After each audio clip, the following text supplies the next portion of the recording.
Hi hello എല്ലാവർക്കും പുതിയ വീട്ടിലേക്ക് വെൽക്കം.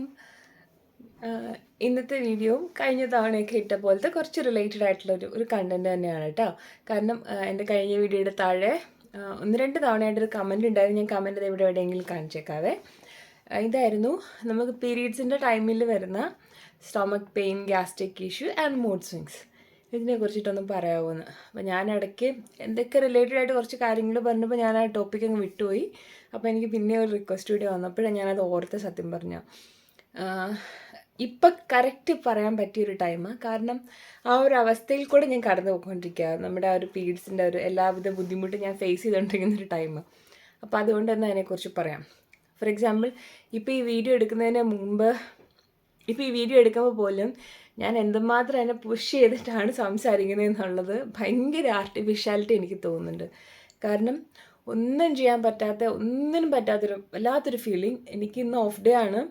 എനിക്ക് ഭയങ്കര സങ്കടമായിട്ട് പാടില്ല ജോലിക്ക് പോകണം. എനിക്ക് വീട്ടിലിരുന്നിട്ട് ആകെ വല്ലാത്തൊരു മൂകതയൊക്കെ പോലെ. ഞാൻ എല്ലാം ക്ലീൻ ചെയ്തു, അത് ചെയ്തു, ഇത് ചെയ്തു, എൻഗേജ്ഡ് ആവാൻ പറ്റിയ കുറേ കാര്യങ്ങൾ ചെയ്തിട്ടും ഞാനങ്ങോട്ട് ഓക്കെ ആവുന്നില്ല. അപ്പം എനിക്കിത് പറയുമ്പോൾ ഭയങ്കരമായിട്ട് ഫീലാവും, കൈ കടന്നു പോകുന്ന കാര്യങ്ങൾ. ഞാൻ ജനറലായിട്ട് ആദ്യം പറഞ്ഞിട്ടുള്ള ഈ വയറുവേദന എന്നൊക്കെ പറയുന്നതും നമ്മുടെ സ്റ്റൊമക്കിലുണ്ടാകുന്ന അപ്സെറ്റുകൾ, നമുക്ക് ഈ മെനിസ്ട്രേഷൻ്റെ സമയമാകുമ്പോഴും അതിന് മുമ്പും അതിന് ശേഷമൊക്കെ നമുക്ക് പെയിൻസ്, ക്രാംസ് വരുന്നത് കൂടാതെ നമ്മുടെ വയറ് ഭയങ്കരമായിട്ട് അപ്സെറ്റ് ആവുകയും നമ്മൾ കണ്ടിന്യൂസ് ടോയ്ലറ്റിൽ പോകും. ചിലർക്ക് ഡയറിയ പോലെ ആകും, ലൂസ് മോഷൻ ആകും, ഇങ്ങനെയൊക്കെ ഉണ്ടാവാറുണ്ട്. ഇത് ഒന്നാമത്തെ കാര്യം, നമുക്ക് അതികഠിനമായൊരു വേദന വരില്ലേ, വയറിന് ഭയങ്കരമായിട്ട് പെയിൻ വരുമ്പോഴും ഇങ്ങനെയൊക്കെ ഉണ്ടാവാറുണ്ട്. നമുക്ക് പേഴ്സണലി എല്ലാ പെൺകുട്ടികൾക്കും ഇത് പറഞ്ഞാൽ റിലേറ്റഡ് ആകും. നമുക്ക് ചിലപ്പോൾ ഭയങ്കരമായിട്ട് നമുക്ക് വയറ് നോവുകയും നമ്മൾ കുറേ നേരം നമ്മൾ ടോയ്ലറ്റിൽ സ്പെൻഡ് ചെയ്യുകയും ചെയ്യും. കാരണം അത്രയും നമ്മുടെ ശരീരത്തിൻ്റെ വേദന നമുക്കത് ഫീലാവും. അപ്പം ഇത് ജനറലി നമുക്ക് ആ ഒരു നമ്മുടെ ശരീരത്തിനുണ്ടാകുന്ന എല്ലാ മാസം സംഭവിക്കുന്നൊരു മാറ്റമാണല്ലോ ഈ പീരീഡ്സ് എന്ന് പറയുന്നത്. ആ ഒരു ടൈമിൽ ജനറലി ഉണ്ടാവുന്ന കാര്യങ്ങളാണ് ഇത് പറഞ്ഞുള്ള നമ്മുടെ വേദനകളാണെങ്കിലും നമ്മൾ മൊത്തത്തിൽ ഓക്കെ അല്ലാതാവുന്ന ഒരു സിറ്റുവേഷൻ. എല്ലാ സ്ത്രീകളെ സംബന്ധിച്ച് എല്ലാ മാസം കുറച്ച് ദിവസം ഒട്ടും ഓക്കെ അല്ലാതാവുന്ന ഒരു അവസ്ഥയാണത്. ചിലവർ വളരെ ഈസി ആയിട്ട് അത് ഹാൻഡിൽ ചെയ്ത് പോകാറുണ്ട് കേട്ടോ. ഞാൻ എല്ലാവരെയും കൊണ്ട് പേഴ്സണലി കമ്പയർ ചെയ്യുവാണെങ്കിലും ഞാൻ കുറേയൊക്കെ മാനേജ് ചെയ്ത് പോകുന്ന ഒരാളാണ്. എനിക്ക് ഒത്തിരി വേദന വന്നാലും ഞാൻ കരഞ്ഞ് നിലവിളിച്ച് അങ്ങനൊന്നും ഇരിക്കത്തില്ല. ഞാൻ എന്തിലെങ്കിലും എൻഗേജ്ഡ് ആയ പെയിൻ കൺവേർട്ട് ചെയ്യാൻ ശ്രമിക്കുന്ന ഒരാളാണ്. പക്ഷേ ഈ മൂഡ് സ്വിങ്സ് അത് ഭയങ്കരമാണ്. അത് മൂഡ് സ്വിങ്സ് ആണോ എന്ന് പോലും എനിക്ക് അറിയാത്തൊരു ഫീലിങ്സ്. ഞാൻ അതിനെക്കുറിച്ച് ഞാൻ ഡീറ്റെയിൽ ആയിട്ട് പറയാം കേട്ടോ. അത് ഞാൻ ഈ വേദനകളെ കുറിച്ചിട്ട് പറയാം. നമ്മുടെ ഹോർമോൺസിലൊക്കെ ഉണ്ടാകുന്ന ഇംബാലൻസുകളും ചേഞ്ചസുകളും ഇങ്ങനെ കുറേ വേരിയേഷൻസൊക്കെയാണ് നമ്മളെ ഇതിലേക്കൊക്കെ നയിക്കുന്നത്. അപ്പോൾ ഈ ഗ്യാസ്ട്രിക്കിലാണെങ്കിലും അതുപോലെ നമുക്ക് ഭയങ്കരമായ ഗ്യാസ്ട്രിക് ഇഷ്യൂസ്, നമ്മൾ ഒത്തിരി ബർപ്പ് ചെയ്യുകയും ഭക്ഷണം കഴിക്കാൻ പറ്റാതെ വരികയും വയറൊക്കെ ഇങ്ങനെ കുമ്പ പോലെ ഒന്ന് വീർക്കുകയൊക്കെ ചെയ്യും. അതൊക്കെ ഇതിൻ്റെ ഒരു പാർട്ടാണേ. അപ്പോൾ നമുക്കിതിനൊക്കെ കുറച്ചൊക്കെ ഒന്ന് ബെറ്ററായി വരാൻ ഏറ്റവും നല്ലൊരു കാര്യം നല്ലൊരു ഡയറ്റ് ഫോളോ ചെയ്യാന്നുള്ളതാണ്. നമ്മളുടെ സ്ത്രീകൾ ജനറലി നല്ലൊരു ഡയറ്റ് എപ്പോഴും നമ്മുടെ ലൈഫ് സ്റ്റൈലിൽ കൊണ്ടുവരുന്നത് നല്ലതാണ്. പ്രത്യേകിച്ച് നമ്മുടെ പീരീഡ്സ് ആ ദിവസങ്ങളിൽ കുറച്ചുകൂടി കെയർ ആയിരിക്കുക. അതായത് നല്ല ഫ്രഷ് വെജിറ്റബിൾസും ഫ്രഷ് ഫ്രൂട്ട്സൊക്കെ കുറേ നമ്മുടെ ഭക്ഷണത്തിൽ നമ്മൾ ഉൾപ്പെടുത്തുക. നമ്മുടെ ഇൻടേക്കിൽ ഇതൊക്കെ പോകണം. അതുപോലെ ശരീരത്തിനുള്ളിൽ തണുപ്പ് നൽകുന്ന നല്ല ആഹാരങ്ങൾ നമ്മൾ ഒരുപാട് കഴിക്കുക എന്ന് പറയുമ്പോൾ ഒരു തവണ കുറേ കഴിക്കുക എന്നുള്ളതല്ല. പ്രത്യേകിച്ച് ഗ്യാസ്ട്രിക് ഇഷ്യൂ ഒക്കെ ഉള്ളവർ ഭക്ഷണം കുട്ടി ചെറിയ പോർഷൻസ് ആയിട്ട് കഴിക്കുക. നോർമലി 3 തവണയാണ് ഫുഡ് കഴിക്കണമെങ്കിൽ ഒരു 5-6 തവണയായിട്ട് കുട്ടി പോർഷൻസ് ആയിട്ട് വളരെ കുറച്ച് ഭക്ഷണം കഴിക്കുക. പിന്നെ നന്നായിട്ട് വെള്ളം കുടിക്കുക. പ്രത്യേകം ശ്രദ്ധിക്കുക, ആ സമയങ്ങളിൽ തിളപ്പിച്ചാറിയ അല്ലെങ്കിൽ ഇളം ചൂടുള്ള വെള്ളം കുറേ കുടിക്കുക. നമ്മൾ നന്നായിട്ട് വെള്ളം കുടിക്കുമ്പോൾ തന്നെ നമ്മുടെ ആ വേദനകൾ, പ്രത്യേകിച്ച് ഒരു ഇളം ചൂടുള്ള വെള്ളം കുടിക്കുമ്പോൾ തന്നെ നമ്മുടെ ശരീരത്തിൻ്റെ വേദനകൾ കുറച്ചൊക്കെ കുറയും. അപ്പോൾ ഈ കുറേ വെള്ളം കുടിക്കുമ്പോഴും നമ്മുടെ ഗ്യാസ്ട്രിക് ഇഷ്യൂസ് മാറും. പിന്നെ നല്ല ഭക്ഷണം, അതുപോലെ നമുക്ക് ഇങ്ങനെ ഗ്യാസ്ട്രിക് ഇഷ്യൂസ് ഉണ്ടാവുന്ന ജനറലി അങ്ങനെ ഒരു ബോഡി നേച്ചർ ഉള്ളവരാണെങ്കിൽ അതിനെ ട്രിഗർ ചെയ്യുന്ന തരത്തിലുള്ള ഭക്ഷണങ്ങൾ ആ സമയം ഒഴിവാക്കുക എന്നുള്ളതാണ്. നമുക്ക് ചില ഭക്ഷണങ്ങൾ കഴിച്ചാൽ പെട്ടെന്ന് ഗ്യാസ് ഫോം ആവില്ല. ഫോർ എക്സാമ്പിൾ കടല, ചിലർക്ക് പരിപ്പ്, ഇങ്ങനെയൊക്കെയുള്ള ഫുഡൊക്കെ കഴിക്കും. ചില ആൾക്കാർക്ക് ആ സമയത്തൊക്കെ ചിക്കൻ കഴിച്ചാലും ഇതുണ്ടാവാറുണ്ട്. അപ്പം നമ്മുടെ ശരീരത്തിന് പൊതുവെ ഗ്യാസ് ട്രിഗർ ചെയ്യുന്ന ഭക്ഷണങ്ങൾ പ്രത്യേകിച്ചും ആ ഒരു ടൈമിൽ നമ്മൾ ഒഴിവാക്കാൻ ശ്രമിക്കുക. പിന്നെ നല്ല ഹെൽത്തി ആയിട്ടുള്ള ഞാൻ പറഞ്ഞല്ലോ ഡയറ്റും വെള്ളം ഏറ്റവും ഇമ്പോർട്ടൻറ്റ്. അതിൻ്റെ കൂടെ തന്നെ ചെറിയ ചെറിയ വർക്കൗട്ടുകൾ ചെയ്യുക. നമ്മൾ സ്ത്രീകൾ എപ്പോഴും ചെയ്യുന്നൊരു മിസ്റ്റേക്കാണ്, നമ്മൾ പീരീഡ്സ് ആയിക്കഴിഞ്ഞാൽ ഭയങ്കരമായിട്ട് ഒന്നും ചെയ്യാതെ ഇരിക്കും നമ്മുടെ വേദന കാരണം. പക്ഷെ അങ്ങനെ ചെയ്യുന്നത് നമ്മുടെ വേദന കൂടുന്നതല്ലാതെ ഒരു ആശ്വാസം കിട്ടത്തില്ല. കിടന്നുറങ്ങുന്നതിന് പകരം ആ സമയത്ത് ചെറിയ ചെറിയ ചെറിയ എക്സസൈസ് ചെയ്യുക. അതായത് ഭയങ്കര ഹെവി ആയിട്ടുള്ള ഒന്നും ചെയ്തിട്ട് കുഴപ്പത്തിലാവാതെ ചെറിയ ചെറിയ മൂവ്മെൻറ്റ്സും സ്ട്രെച്ചസൊക്കെ ചെറുതായിട്ട് ചെയ്യുമ്പോൾ തന്നെ ഈ ഗ്യാസ് ഫോർമേഷൻ നമ്മുടെ ശരീരത്തിൽ കുറയും. ഇതാണ് ഗ്യാസ്ട്രിക് ഇഷ്യൂസിൻ്റെ ഏറ്റവും നല്ല കാര്യം. പിന്നെ വയറൊക്കെ ഒത്തിരി വേദനയുള്ളവർ നമ്മുടെ ഈ ഹോട്ട് വാട്ടർ ബോട്ടിൽസ് ഇല്ലേ, നമുക്ക് ചൂടുവെള്ളം ഒഴിച്ചിട്ട് ഇങ്ങനെ വയറ്റിൽ സപ്പോർട്ട് ചെയ്യാൻ പറ്റുന്ന ആ സാധനം, അത് വാങ്ങിച്ചു വെക്കുക. എന്നിട്ട് ചൂടുവെള്ളം വെച്ചിട്ട് കുറച്ച് നേരം നമ്മുടെ വയറിനും നമ്മുടെ നടുവിനൊക്കെ ചെറിയൊരു ചൂട് കൊടുക്കുക. ഞാൻ ഒരിക്കലും ഈ ടൈമിൽ പെയിൻ കില്ലേഴ്സ് പ്രിഫർ ചെയ്യത്തില്ല, കാരണം അത് നമുക്ക് ഒരിക്കലും നല്ലതല്ല. അതുകൊണ്ട് തന്നെയാണ് ഒട്ടും വയ്യാന്നുണ്ടെങ്കിൽ നമ്മൾ കൺസൾട്ട് ചെയ്യുക, അതാണ് ഏറ്റവും. അല്ലാതെ നമ്മൾ സ്വയം ഡോക്ടർ ആവാതിരിക്കുക. അതാണ് ആ ഒരു സൈഡ്. പിന്നെ മൂഡ് സ്വിങ്സ്. ഒരു സ്ത്രീയുടെ മൂഡ് സ്വിങ്സിനെ സംബന്ധിച്ച് ആണുങ്ങളോട് പറഞ്ഞാൽ മനസ്സിലാകത്തില്ല. ഇതെന്താ, നീ മാത്രമാണോ ഈ ലോകത്തുനിന്ന് ആദ്യം ഇങ്ങനെ പൊട്ടിമുളച്ച് വന്നൊരാളെന്നായിരിക്കും, ഇതിനൊക്കെ മാത്രമുള്ള വേദന, അങ്ങനെയൊക്കെ ആയിരിക്കും. നമ്മുടെ ഫാമിലി ആണെങ്കിലും പാർട്ട്ണറാണെങ്കിലും അച്ഛനാണെങ്കിലും നമ്മളെ കേട്ടിട്ടുള്ള ആരാണെങ്കിലും ചിലപ്പോൾ നമ്മുടെ അച്ഛൻ അമ്മയോട് പറഞ്ഞ് നമ്മൾ കേട്ടിട്ടുണ്ടായിരിക്കും ഈ ക്വസ്റ്റ്യൻസ്. അല്ലെങ്കിൽ നമ്മുടെ സഹോദരങ്ങളാവട്ടെ, നമ്മുടെ പാർട്ട്ണറാവട്ടെ, ഇവരല്ലേ നമ്മുടെ ഫ്രണ്ട്സ് ആവട്ടെ, റിലേറ്റീവ്സ് ആവട്ടെ, ഇങ്ങനെയൊക്കെ നമ്മൾ ജനറലി അങ്ങനെ കാണുന്നത്. സത്യം പറയാൻ നമ്മുടെ സ്ത്രീകളുടെ ലൈഫ് എന്ന് വെച്ചാൽ മൊത്തത്തിൽ ഒരു വണ്ടറാണ്. കുറേ മാജിക്കൽ എലമെൻറ്റ്സ് ആണ് നമ്മുടെ ശരീരത്തിൽ കൂടെ എല്ലാ മാസവും കടന്നു പോയിക്കൊണ്ടിരിക്കുന്നത്. നമ്മളതിനെ അക്സെപ്റ്റ് ചെയ്യാൻ നമ്മൾ മെൻ്റലി പ്രിപ്പയർ ആയാലും നമ്മുടെ ശരീരം ചിലപ്പോൾ പ്രിപ്പയർ ആവണമെന്നില്ല. നമ്മുടെ ശരീരം പ്രിപ്പയർ ആകുമ്പോൾ നമ്മൾ മെൻ്റലി പ്രിപ്പയർ ആവത്തില്ല. ഇത് രണ്ടിൻ്റെയും കൂടെ കോമ്പിനേഷൻ ശരിയായി വരത്തില്ല. സത്യം പറഞ്ഞാൽ ചില സമയത്ത് ഭയങ്കരമായ ചില കാര്യങ്ങളെക്കുറിച്ച് ഓർത്ത്, എൻ്റെ പേഴ്സണൽ കാര്യമായിട്ടോ, എനിക്ക് ഭയങ്കര ഡിപ്രഷൻ ഇഷ്യൂ ഉള്ള ഒരാളാണ്. അതൊരു വലിയ അഭിമാനമൊന്നുമല്ല, എനിക്കത് വലിയൊരു അപമാനം തന്നെയാണ്. പക്ഷേ ഞാൻ ചില സമയം ഡിസ്റ്റർബ്ഡ് ആയിക്കഴിഞ്ഞാൽ അതിൻ്റെ പീക്കിലാണ്.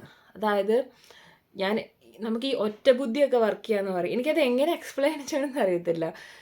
ചില സമയമുണ്ടല്ലോ ഇങ്ങനെ ജീവിതം മൊത്തത്തിൽ മടുത്തിട്ട് ഇനി എന്തിനാണ് ഞാൻ ജീവിച്ചിരിക്കുന്നത്, അങ്ങനെ ഒരു തോന്നൽ ചിലപ്പോൾ വരാറുണ്ട് ഭയങ്കരമായിട്ട്. അപ്പം നമ്മുടെ മനസ്സിനെ സങ്കടപ്പെടുത്തുന്ന എന്തെങ്കിലും എവിടുന്നെങ്കിലും കൂടെ കിട്ടുകഴിഞ്ഞാൽ തകർന്നു, ഞാൻ പിന്നെ തകർന്നടിഞ്ഞൊരു മൂലയ്ക്കാവും. എന്ത് ചെയ്യണമെന്ന് അറിയാൻ പറ്റാത്തൊരവസ്ഥ. ഞാനിതിൻ്റെ എക്സ്ട്രീം കുറേ നാൾക്ക് മുന്നേ ഫേസ് ചെയ്തിട്ടുണ്ട്. ഞാൻ ഭയങ്കര അബദ്ധങ്ങളും ചെയ്തിട്ടുണ്ട് ആ സമയത്ത് എന്ത് ചെയ്യണമെന്ന് അറിയാതെ. പക്ഷെ അതിൻ്റെ ഒരു പക്വതയായിരിക്കാം, മേ ബി, അറിയത്തില്ല, പ്രായമായില്ലേ. ഇപ്പോൾ ഞാൻ പറഞ്ഞില്ല, എനിക്കിന്ന് രാവിലെ എഴുന്നേൽപ്പോൾ തന്നെ എനിക്ക് ഒട്ടും വയ്യ.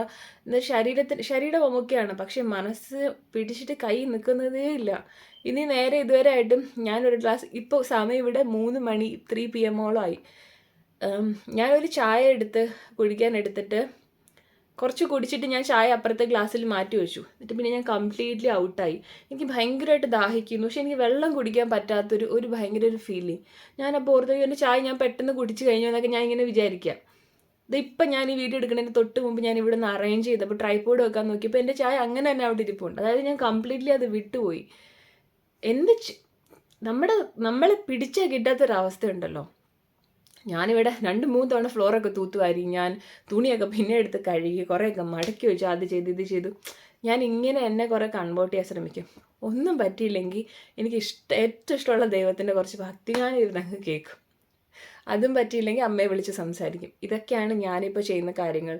ഞാൻ മാക്സിമം ഒറ്റയ്ക്കിരിക്കുമ്പോൾ അങ്ങനെ പുറത്ത് പോകത്തില്ല. പക്ഷേ ശരിക്കും കയ്യിൽ നിന്ന് പോയി ഞാൻ എന്തെങ്കിലും നെക്സ്റ്റ് ലെവലിലേക്ക് ചിന്തിക്കുന്ന ഒരു പോയിന്റ് വരുമ്പോൾ ഞാൻ അപ്പോഴേ ഒന്ന് പുറത്തിറങ്ങി നടക്കും, എന്തെങ്കിലുമൊക്കെ ഒന്ന് ചെയ്യും. മനസ്സിലായി? ഇതൊന്നും ആർക്കും, അത് എന്തുകൊണ്ടാണ് നമുക്ക് എങ്ങനെ ഉണ്ടാവുന്നത് എന്നറിയില്ല. ചില സമയം ഇതേ ഫാക്ടേഴ്സ് നമ്മൾ മനസ്സിനെ ഭയങ്കരമായിട്ട് ഹോണ്ട് ചെയ്യുന്നൊരു ഫാക്ടർ നമ്മുടെ ഉള്ളിലുണ്ടെന്ന് വിചാരിക്കുക. നമ്മൾ വളരെ നോർമലി ഹെൽത്തി ആയിട്ടിരിക്കുന്ന ഒരു ടൈമിൽ ഞാൻ അതിനെക്കുറിച്ച് ചിന്തിച്ച് കഴിഞ്ഞാൽ ഇഗ്നോർ. എൻ്റെ മൈൻഡ് ഇങ്ങനെ പറയും, ഇതൊക്കെ ഒരു പ്രശ്നമാണോ ലൈഫിൽ, വിട്ടുകളാ എന്ന് ഞാൻ എന്നോട് തന്നെ പറയാറുണ്ട്. പക്ഷെ അതേ കാര്യം ഞാൻ ഒട്ടും ഓക്കെ അല്ലാതെ ഇരിക്കുന്നത്, പ്രത്യേകിച്ച് ഇങ്ങനെയൊക്കെയുള്ള ഒരു അവസ്ഥയിൽ എൻ്റെ മൈൻഡിലോട്ട് കയറി കഴിഞ്ഞാൽ സങ്കടം സഹിക്കാൻ പറ്റില്ല.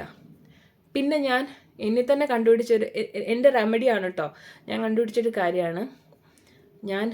ഞാൻ ഭയങ്കരമായിട്ട് നമ്മുടെ കയ്യിൽ നിന്ന് പോയിരിക്കുന്നൊരു മൊമെൻറ്റിൽ ആരും ഇല്ലാത്തൊരിടത്ത് ഇങ്ങനെ വന്നിരുന്നിട്ട് വലിയ വായിൽ അങ്ങ് കരയും. ഭയങ്കരമായിട്ട് പൊട്ടി പൊട്ടി പൊട്ടി പൊട്ടി കരയും. അതെന്തിനാ കരയണമെന്ന് വെച്ചാൽ എനിക്കറിയില്ല. ഞാൻ ആ കരയുമ്പോൾ എൻ്റെ മൈൻഡിൽ ഞാൻ ജനിച്ച ഓർമ്മ വെച്ച കാലം തൊട്ട് ഇന്നീ നിമിഷം നിൽക്കുന്നിടം വരെ അനുഭവിച്ചിട്ടുള്ള എല്ലാ സങ്കടങ്ങളും എൻ്റെ മൈൻഡിൽ കൂടെ കയറി ഇറങ്ങി പോകും.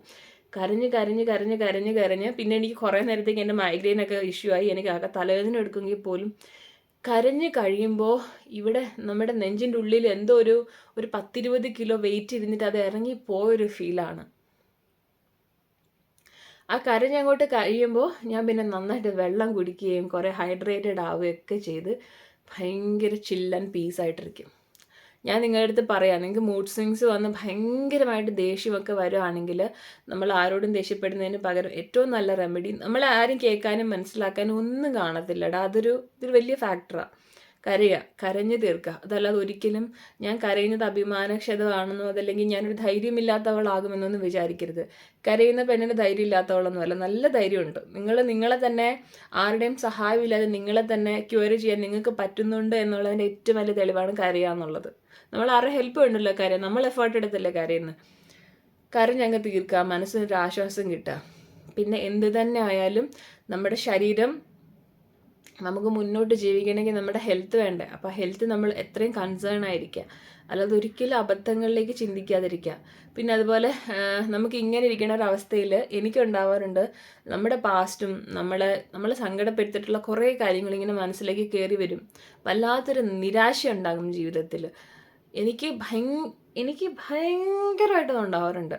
ചില സമയമൊക്കെ ഉണ്ടല്ലോ ഇങ്ങനെ ഒട്ടും കൈ നോക്കുമ്പോൾ ഞാൻ ചിന്തിച്ചിട്ടുണ്ട്. ചിലപ്പോൾ ഞാൻ പക്വതയില്ലാതെ ചിന്തിക്കുന്നതായിരിക്കാം. നമ്മുടെ ജീവിതത്തിൽ നമ്മളൊന്നും അല്ലാതാക്കിയതും അങ്ങനെയായിട്ടുള്ള കാര്യങ്ങൾ നമുക്ക് നെഗറ്റീവ് തന്നിട്ടുള്ള എല്ലാം കൂടെ എന്തെങ്കിലും ചെയ്തിട്ട് എല്ലാം കൂടെ അവസാനിപ്പിച്ചേക്കാം. അങ്ങനെയൊക്കെ ഭയങ്കര ബാലിഷ്യമായിട്ടൊക്കെ ചിന്തിക്കാറുണ്ട് ചില സമയത്ത്. അതെന്തൊരു അവസ്ഥയാണെന്ന് വെച്ചാൽ ഇതൊന്നും പറഞ്ഞ് ആരോടും മനസ്സിലാകത്തില്ല. നമ്മളിതൊക്കെ പറഞ്ഞ് പൊട്ടി പൊട്ടി കരഞ്ഞ് ആർക്കും ഇത് കേൾക്കാൻ പോലും മൈൻഡ് കാണത്തില്ല. വെറുതെ ഇരിക്കുക, നമ്മളെ ലിസൺ ചെയ്യാൻ പോലും ആരും കാണത്തില്ല. നമ്മളെ ഒരാൾ കേൾക്കുന്നതിന് പകരം നമുക്കിങ്ങനെ നമ്മളൊരാളോട് സംസാരിക്കുക. അപ്പം നമ്മൾ എക്സ്പെക്റ്റ് ചെയ്യണത് എന്നെ ഒന്ന് കേൾക്ക്, ഞാൻ ഒന്ന് പറഞ്ഞു തീർക്കട്ടെ എന്നായിരിക്കാം. പക്ഷേ നമ്മളെ കേൾക്കുന്ന ആൾ നമ്മൾ തുടങ്ങുന്നതിന് മുന്നേ നമുക്ക് ഉപദേശങ്ങൾ തന്ന് വെറുപ്പിച്ചുകൊണ്ടിരിക്കുമ്പോൾ നമുക്കൊന്നും ചെയ്യാൻ പറ്റത്തില്ല. അതുകൊണ്ട് തന്നെ ഞാൻ കണ്ടുപിടിച്ചേക്കണ ഏറ്റവും വലിയ റെമഡിയാണ് ആരോടൊന്നും പറയാതിരിക്കുക, ഒറ്റയ്ക്കിരുന്ന് കരയുക. ഞാൻ ചിലപ്പോൾ ഭയങ്കര സങ്കടമായിട്ട് എൻ്റെ അമ്മയെ വിളിക്കാറുണ്ട്. അപ്പം അമ്മയോട് അമ്മ എന്നെ നന്നായിട്ട് കേൾക്കാറുമുണ്ട്. പക്ഷെ കേട്ടുകൊണ്ടിരിക്കുന്നതിനിടയ്ക്ക് ചിലപ്പോൾ എന്തെങ്കിലും ഒരു തിരക്ക് വന്ന് അമ്മ ആരെങ്കിലും ഒന്ന് വിളിക്കുന്ന കേട്ടാൽ എനിക്ക് ഭയങ്കരമായിട്ട് ദേഷ്യ സങ്കടം വന്ന് ഞാൻ ഓവർ റിയാക്ട് ചെയ്യും. അപ്പോൾ ചിലപ്പോൾ ഞാൻ എൻ്റെ അമ്മയെ ഹെർട്ട് ചെയ്യും. അപ്പം എനിക്കത് അയ്യോ ഞാൻ കാരണം ആ പാവത്തിനെ വിഷമിപ്പിക്കുന്നതെന്ന് തോന്നുമ്പോൾ ഇപ്പം ഞാൻ കണ്ടുപിടിച്ചൊരു ഒരു സൊല്യൂഷനാണ് ഒറ്റയ്ക്കിരുന്നങ്ങ് കരയാന്നുള്ളത്. പിന്നെ നന്നായിട്ട് പ്രാർത്ഥിക്കുക. നിങ്ങൾ ദൈവം എന്നല്ല, ഈവൻ എന്ത് മതമാണെങ്കിലും ഒരു പ്രകാശത്തെ ഒരു ലൈറ്റിനെ നമ്മൾ വിശ്വസിക്കുക. വളരെ പോസിറ്റീവായിട്ടിരിക്കുക. ലൈഫ് മുന്നോട്ടാണ് പോകുന്നത്. ഈ സമയവും കടന്നു പോകുന്ന ഒരു വാക്കില്ല, അത് ഭയങ്കരമായിട്ട് നമ്മളിങ്ങനെ മുറുക്കെ പിടിക്കുക. ഈ ഒരു സമയം കടന്നു പോകും, നമ്മൾ ഓവർകം ചെയ്ത് വരും, നമ്മൾ ബെറ്റർ ആയി വരും എന്ന് ഭയങ്കരമായിട്ട് പോസിറ്റീവായിട്ട് വിചാരിക്കുക. പ്രത്യേകിച്ച് നമ്മുടെ മൈൻഡിലൊരു ബോധം വെക്കുക, എൻ്റെ ശരീരത്തിൻ്റെ പ്രശ്നങ്ങൾ കൊണ്ടും ഞാൻ എൻ്റെ മെൻസ്ട്രേഷനിലായതൊക്കെ കൊണ്ട് എൻ്റെ ശരീരം, എൻ്റെ ഹോർമോൺസ് ഒക്കെ എനിക്ക് തരുന്ന ചില എന്താ പറയുക വെല്ലുവിളികളാണ് ഇതൊക്കെ. ഞാനിതൊക്കെ ഓവർകം ചെയ്ത് കയറി വരും, ഇതൊക്കെ വന്നിരിക്കും എന്ന് വളരെ പോസിറ്റീവായിട്ട്. ഒരു തവണ മൈൻഡ് നിങ്ങളെ നെഗറ്റീവ് പറയാൻ പ്രേരിപ്പിച്ച് 10 തവണ അത് കൺവേർട്ട് ചെയ്ത് പോസിറ്റീവായിട്ട് നിങ്ങളോട് തന്നെ പറയാം, ഉറക്കെ പറയാം. കണ്ണാടി ഉണ്ടെങ്കിൽ കണ്ണാടിയുടെ മുന്നിൽ പോയി നിന്ന് എനിക്കൊരു കുഴപ്പമില്ല, ഞാൻ വളരെ ഹാപ്പിയാണെന്ന് പറയാം. അതുപോലെ അടുത്തൊരു ഏറ്റവും വളരെ പോസിറ്റീവായിട്ടുള്ളൊരു കാര്യമാണ്, നമ്മളിങ്ങനെ അത്രയും സങ്കടപ്പെട്ടിരിക്കുമ്പോൾ നമ്മൾ കണ്ണാടിയുടെ മുന്നിൽ പോയിട്ട് നമ്മൾ പറയാം. അതായത് നിങ്ങൾ നിങ്ങളുടെ ലൈഫിലായി കാണാൻ ആഗ്രഹിക്കുന്ന ഒരു പൊസിഷൻ ഉണ്ടാവുമല്ലോ. അപ്പോൾ ഇങ്ങനെ പറയാം, ഇപ്പോൾ ഇങ്ങനെ എൻ്റെ ദൈവത്തിൻ്റെ അല്ലെങ്കിൽ പ്രപഞ്ചത്തിൻ്റെ എല്ലാവരുടെയും സഹായം കൊണ്ട് ഞാൻ ആഗ്രഹിക്കുന്ന ഏറ്റവും നല്ലൊരു പൊസിഷനിലെത്തി, ഞാൻ ഫൈനാൻഷ്യലി വളരെ സ്റ്റേബിളായി, ഞാൻ ആഗ്രഹിക്കുന്നതെല്ലാം എൻ്റെ കൂടെ ഇപ്പോൾ ഉണ്ട്, എനിക്ക് ഈ ലോകത്ത് ഏറ്റവും നല്ല സന്തോഷമുണ്ട്, ഞാൻ കാരണം ഒരുപാട് പേര് സന്തോഷിക്കുന്നുണ്ട്, അതെല്ലാം തന്ന ദൈവത്തിനും എല്ലാവർക്കും നന്ദി. അതായത് നിങ്ങൾ എന്താവാനാണോ ആഗ്രഹിക്കുന്നത് അതെല്ലാം നിങ്ങൾ ഓൾറെഡി എല്ലാം നിങ്ങളായി എന്ന് നിങ്ങളോട് തന്നെ പറയാം. പല തവണ നിങ്ങൾ പറയാം. നിങ്ങളത് 100 തവണ പറയുമ്പോൾ നമ്മുടെ ഈ ലോകത്ത് അദൃശ്യമായിട്ട് എന്തൊക്കെയൊക്കെ ഇല്ലേ, അതൊക്കെ നിങ്ങൾ പറയുന്ന വളരെ പോസിറ്റീവ് ആയിട്ടുള്ള കാര്യങ്ങളിൽ ആ ഒരു എനർജി അതൊക്കെ അബ്സോർവ് ചെയ്യും. അത് നിങ്ങളുടെ ലൈഫിൽ പ്രാക്ടിക്കലി പോസിബിളായിട്ട് വരികയും ചെയ്യും. അങ്ങനെ ഉറപ്പായിട്ടും ചെയ്യാം. ഞാൻ ഈ കടന്നു പോകുന്ന ഒരു അവസ്ഥയിൽ ഞാൻ ചെയ്യുന്ന റെമഡീസാണ് കേട്ടോ ഇതൊക്കെ. ഒട്ടും എക്സ്പെക്ട് ചെയ്യാതെ ഈ ഒരു ടൈമിൽ ഒരു ഓഫ് ഡേ കിട്ടുമെന്ന് ഞാൻ കരുതിയതേ ഇല്ല. അപ്പം എനിക്കിപ്പോൾ എൻ്റെ നിങ്ങളോട് ഈ ഒരു ഇൻട്രാക്ട് ചെയ്യുന്നൊരു സമയം ഞാനിപ്പോൾ കുറച്ച് ഓക്കെ എന്നല്ല, ഞാൻ കുറേ എന്തൊക്കെയോ ചെയ്യുന്നുണ്ടല്ലോ. പക്ഷേ ഈ ഒരു വീഡിയോ കട്ട് ചെയ്ത് കഴിയുമ്പോൾ ഞാൻ പിന്നെ എൻ്റെ ഒരു ലോകം വളരെ വിജനം, ഞാനും എൻ്റെ റൂമും മാത്രം, വേറെ ഒന്നുമില്ല. ബട്ട് എനിക്ക് സംസാരിക്കാൻ എനിക്കിത് 3 കണ്ണാടിയുണ്ട്, എൻ്റെ അലമാരകളുണ്ട്, എൻ്റെ ഇവിടെ ഇരിക്കുന്ന കുട്ടി എന്താ പറയുക, എൻ്റെ മുരുകൻ്റെ ഫോട്ടോ ഉണ്ട്, എൻ്റെ റൂമിലെ കുഞ്ഞു കുഞ്ഞു കാര്യങ്ങളെല്ലാം എൻ്റെ ഫ്രണ്ട്സാണ് ഇനി തൊട്ട്. ഞാൻ ഇന്നത്തെ ഒരു ഡേ മൊത്തം ഞാൻ ഇവരോടൊക്കെ കമ്മ്യൂണിക്കേറ്റ് ചെയ്ത് വിശേഷങ്ങളൊക്കെ പറഞ്ഞ് അങ്ങനെ ഇരിക്കും. പിന്നെ ഇതുപോലെ നിങ്ങൾക്ക് എന്തെങ്കിലും ടാലൻറ്റ്സ് ഉള്ളവരാണെങ്കിൽ, പാട്ട് പാടാനോ ഡാൻസ് കളിക്കാനൊക്കെ ടാലൻ്റ് ഉള്ളവരാണെങ്കിൽ അത് ചെയ്യുക. പ്രത്യേകിച്ച് എക്സസൈസ് എന്ന് പറഞ്ഞില്ലേ, നിങ്ങൾക്ക് ഡാൻസ് ഒക്കെ കളിക്കാൻ ആഗ്രഹമുള്ളവരാണെങ്കിൽ ഒരുപാട് ഹെവി സ്റ്റെപ്സ് ഒന്നും അല്ലാതെ ഈ സ്ട്രെച്ചൊക്കെ വരുന്ന പോലത്തെ ചെറിയ ഡാൻസ് ഒക്കെ കളിച്ച് ആ ഒരു വൈബിൽ ഒരു വർക്കൗട്ട് ശരീരത്തിൽ കൊണ്ടുവന്നാൽ തന്നെ നമ്മുടെ ഹെൽത്ത് ഇഷ്യൂസ് കുറച്ചൊക്കെ ഒന്ന് മാറും. ഇതൊക്കെയാണ് നമ്മൾ ചെയ്യേണ്ടത്. പിന്നെ ഇതുപോലെ വീഡിയോസ് എടുക്കാം. നമ്മളിങ്ങനെ കുറേ നാളായിട്ട് കാണണം എന്ന് വിചാരിച്ച് കാണാൻ പറ്റാതിരുന്നൊരു സിനിമയൊക്കെ ഉണ്ടാവില്ലേ, അതൊക്കെ ഇരുന്ന് കാണാം. നല്ല പാട്ടുകൾ കേൾക്കുക, യൂട്യൂബ് കാണുക. ഞാൻ യൂട്യൂബിൽ എല്ലാ ദിവസവും മുടങ്ങാതെ കാണുന്ന ഒരു ചാനലാണ് ടെക് ട്രാവലിറ്റ്, സുജിത് ഭക്തൻ ചേട്ടൻ്റെ ചാനൽ. അത് എനിക്ക് പുള്ളീനെ പേഴ്സണലി അറിയത്തില്ല, പക്ഷേ പുള്ളി ചെയ്യുന്ന കണ്ടൻറ്റുകൾ വളരെ നല്ലതാണ്. ട്രാവൽ വീഡിയോസ് എനിക്ക് ഭയങ്കര ഇഷ്ടമാണ്. ഞാൻ എല്ലാ ദിവസവും കാണും. ഇതിന് കാണാൻ പറ്റിയില്ലെങ്കിൽ ഞാനത് കേൾക്കും. ഞാൻ മോസ്റ്റ്ലി കാണുന്നതിനെക്കാട്ടിലും പുള്ളി പറയണ കേൾക്കുക ചെയ്യുന്നത്. എനിക്ക് എൻ്റെ പേഴ്സണൽ ലൈഫിൽ ആ പറയുന്ന കുറേ കാര്യങ്ങൾ, ഈവൻ എൻ്റെ പഠിത്തത്തിൽ പോലും എനിക്ക് കുറേ ബെനിഫിറ്റ്സ് അത് തന്നിട്ടുണ്ട് കേട്ടോ. അപ്പോൾ എനിക്ക് വളരെ ഇൻഫോർമേറ്റീവ് ആയിട്ടുള്ള ഒരു ചാനലാണ്. അപ്പോൾ അങ്ങനെ നിങ്ങൾക്ക് വളരെ ഇൻട്രസ്റ്റിംഗ് ആയിട്ട് തോന്നുന്ന കാര്യങ്ങളൊക്കെ ചെയ്ത് മാക്സിമം എൻഗേജ്ഡ് ആക്കി വെക്കുക. എപ്പോഴും ചിന്തിക്കുക, നിങ്ങൾ മാത്രമേ ഉള്ളൂ, എനിക്ക് ഞാൻ മാത്രമേ ഉള്ളൂ. നമ്മുടെ അച്ഛനും അമ്മയൊക്കെ ഇല്ലേന്ന് അപ്പോൾ ചോദിക്കും. അതെല്ലാം ഉണ്ട്. അവരൊക്കെ നമ്മളെ സ്നേഹിക്കുകയും നമ്മളെ എപ്പോഴും കൂടെ നല്ല രീതിയിൽ നിൽക്കണമെന്ന് ആഗ്രഹിക്കുകയും ചെയ്യുന്നതാണ്. പക്ഷേ എൻ്റെ വിഷമം, എൻ്റെ ഉള്ളിലുണ്ടാകുന്ന ഒരു ഇമോഷൻ എൻ്റെ മാത്രം വിഷമമാണ്. വേറെ ആർക്കും അത് പറഞ്ഞാൽ അതിൻ്റെ ആഴവും തീവ്രതയും ഒന്നും മനസ്സിലാകത്തില്ല. അപ്പം നിങ്ങൾ ചിന്തിക്കേണ്ട കാര്യം, നിങ്ങൾ മാത്രമേ ഉള്ളൂ. നിങ്ങളുടെ സെൽഫിനെ നിങ്ങൾ വിശ്വസിക്കുക. Believe in you guys. നിങ്ങൾ അങ്ങനെ വിചാരിച്ച് മുന്നോട്ട് പോയാൽ തന്നെ എല്ലാം ബെറ്ററായി വരും, എല്ലാം അടിപൊളിയായി വരും. ഈ സമയവും കടന്നു പോകും. നിങ്ങളുടെ വയറുവേദനയും ഗ്യാസ്ട്രിക് ഇഷ്യൂസും മൂഡ് സ്വിങ്സ് ഒക്കെ മാറും. വളരെ പോസിറ്റീവായിട്ടിരിക്കുക. അപ്പോൾ അത്രയും എളുത്തൊരു ലോങ് വീഡിയോ ആയിപ്പോയി. ഓക്കെ ഗൈസ്, അപ്പോൾ ബൈ, ടേക്ക് കെയർ. വേറൊരു കണ്ടന്റ് ആയിട്ട് പിന്നെ വരാം. ബൈ.